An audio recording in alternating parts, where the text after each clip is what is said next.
Abd al-Latif al-Baghdadi was a rigorous polymath, a physician and a sharp critic operating against the turbulent backdrop of the 12th century Crusades.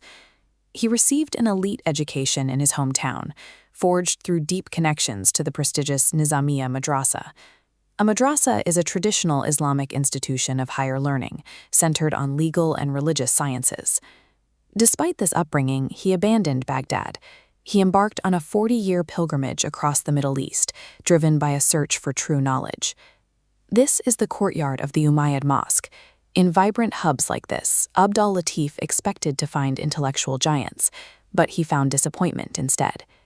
This scene here shows the volume of students and teachers he encountered. He diagnosed the contemporary production of his age as being in a state of decay, dominated by plagiarists and quacks.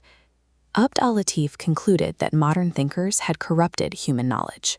The only cure was a strict, uncompromising return to the original Greek sources. In medicine, this meant a demand for absolute rigor. He dismissed empirical guesswork in favor of the universal causal frameworks established by the ancients, Hippocrates and Galen. He rejected contemporary pseudosciences like alchemy, arguing that such practices completely lacked any grounding in universal first principles. But his ultimate philosophical target was Avicenna, the most celebrated philosopher of the Islamic Golden Age. Abd al-Latif blamed Avicenna directly for distancing Islamic philosophy from its Greek roots, and he launched a purist campaign to go back to Aristotle. This marble bust represents Aristotle, the unattainable ideal. However, the pure Aristotle Abd al-Latif champions is a misidentification of the historical philosopher. To understand how Islamic monotheism successfully integrated Greek ontology, we have to deconstruct Abd al-Latif's masterwork and examine the Neoplatonic hybrid he actually built. This diagram shows Avicenna's Kitab al-Shifa.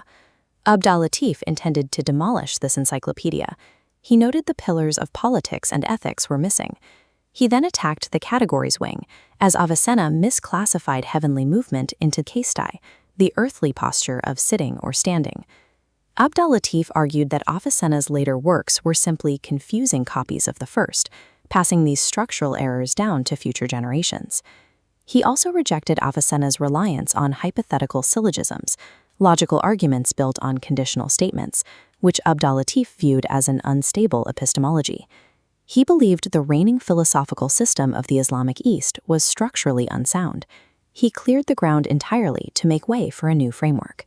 His solution was the Book on the Science of Metaphysics, a text intended to resurrect the pure methodology of the ancients. This blueprint of Abd al-Latif's work follows al-Farabi's three-part division. The Aristotelian core sits in chapters 13 through 15. Here, he establishes the unmoved mover, an entity of pure act and the absolute final cause, locked in self-reflection. However, a strict unmoved mover cannot explain divine providence or the active creation of the sublunar world. The sublunar world refers to the earthly region below the moon, characterized by change and decay. To make this Greek system function for a 12th century Islamic worldview, Abd al-Latif looked far beyond Aristotle to fill these cosmological gaps. This necessity introduced outside Neoplatonic concepts into his carefully constructed system, expanding the framework far beyond its original Aristotelian borders. He introduced Proclus's Liber de Causis, defining the first cause as the pure good. Next, Plotinus's Theology of Aristotle provided a hierarchy of emanation. Alexander at Aphrodisias solved issues of divine providence and free will. The Aristotelian and Neoplatonic systems fully fused. The text Abd al-Latif presented as pure Aristotle integrated multiple conflicting Greek philosophies into a single engineered framework. This 3D epistemological pyramid represents the final result of Abd al-Latif's philosophical engineering. At the apex node sits the science of sovereignty, or Ilm al-Rububiyyah. This science transcends standard physics. It allows the philosopher to map the merged Greek first principle directly onto Islamic theology. This philosophical apex aligns with Tawhid, the defining Islamic doctrine of the absolute indivisibility and oneness of God. We have to view this through his historical context. Direct linguistic access to the original Greek Aristotle had been lost to the Islamic world for centuries. Abd al-Latif was operating within the tradition of the Arabic Aristotle, which viewed all Greek metaphysics as one harmonious, undeniable theology. This tradition traces back to the translation movement of the Kindium Circle in 9th century Baghdad. Those early translators packaged Neoplatonic texts under Aristotle's name, permanently fusing the two schools in the Arabic imagination.